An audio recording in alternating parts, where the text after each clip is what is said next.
You bathed the dog 3 days ago, and the smell is already back. You notice it the second you walk in the door on a Sunday afternoon, right before company arrives.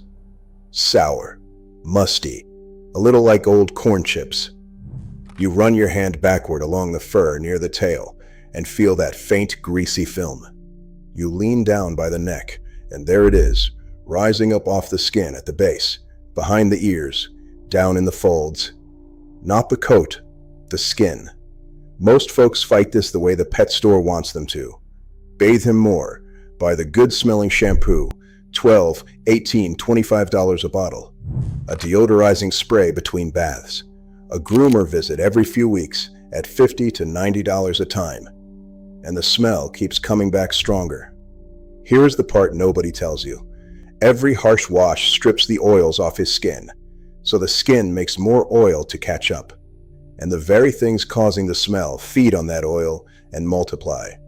You are paying good money to make it worse. Now sit with this. There is a plain bottle at the grocery store, $3 or $4, that does not cover the smell. It changes the skin so the smell has nowhere to live. That is not a country trick.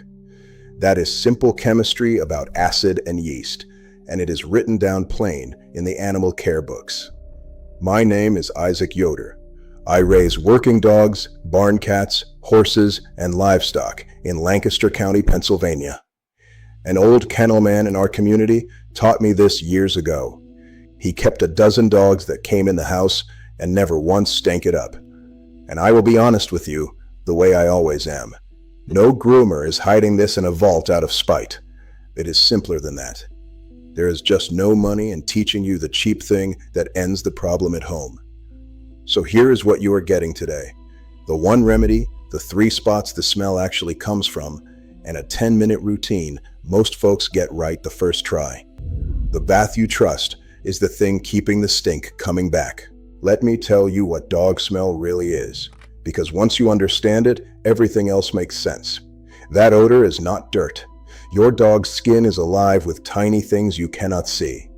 A yeast called Malassezia, ordinary bacteria. In small numbers, they sit there and cause no trouble at all. They are supposed to be there. The problem starts when they multiply past what they should, and they multiply when the skin gives them what they love: warmth, moisture, oil, a surface that has lost its natural acid balance. That is what the sour, musty, doggy smell actually is. It is the waste these little things give off as they feed and grow. You are not smelling a dirty coat.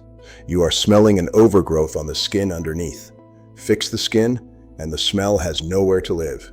That one idea is the whole secret. So here is the remedy. Plain apple cider vinegar, the raw, unfiltered kind with the cloudy strands at the bottom that folks call the mother. $3 or $4 at any grocery store. Farmers and old kennel keepers reached for this long before anybody thought to bottle a pet deodorizer. Now let me tell you why it works, because this is not a country superstition. Healthy dog skin sits at a certain acid level. When you wash your dog over and over with harsh soap, you strip that balance away, and yeast and bacteria bloom in what is left. A watered-down vinegar rinse brings the acid back. It makes the skin a place where the overgrowth cannot thrive. It also cuts through the greasy film that holds the smell in the coat. You are not covering the odor. You are removing the reason it is there. Now I owe you honesty, the same as I always give. This handles ordinary doggy smell, the yeasty odor, the greasy coat, the general funk of a dog that lives its life beside you. It manages the problem, and it keeps it from coming back. What it does not do is cure a sickness. So hear me on this part.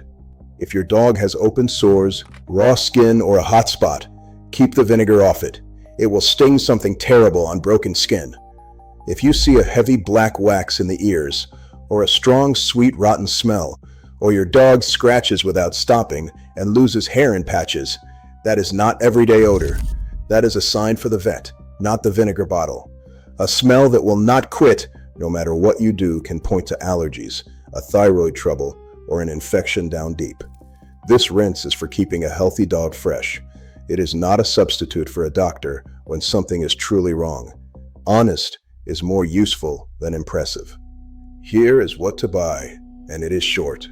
One bottle of raw apple cider vinegar with the mother, $3 to $5, and it lasts you months. Clean water to thin it down. A spray bottle for the easy days, and a pitcher or a small basin for a full rinse. A few old towels, a soft cloth for the folds and the ear flaps. That is the whole list.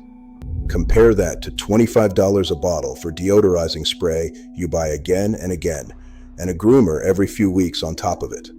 Now the method, plain and simple. Mix 1 part vinegar to 3 or 4 parts water. For a small dog or a dog with tender skin or your very first time, lean toward more water. Never put it on straight. Undiluted vinegar is too strong for skin. Before you do the whole dog, test one small patch. Rinse a little spot down by the shoulder. Wait, and check that the skin does not go red. If all looks well, you go ahead. Give your dog a normal bath first, and rinse the soap out completely. Then take your thinned vinegar and pour it or spray it over the coat, working it down to the skin. Here is where most folks go wrong. They wet the fur and stop. You have to reach the skin, because that is where the smell is made.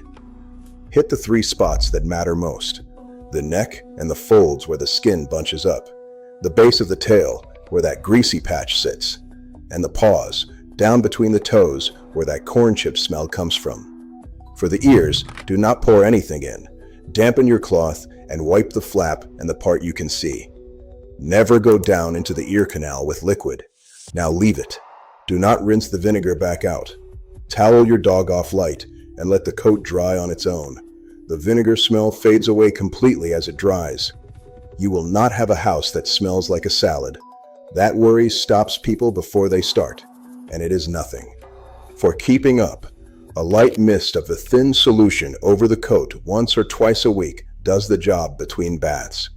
Start with a full rinse about once a week, then settle into whatever keeps your dog smelling clean. You do not do this every day. More is not better here. Let me be honest about how fast it works and what it will not do.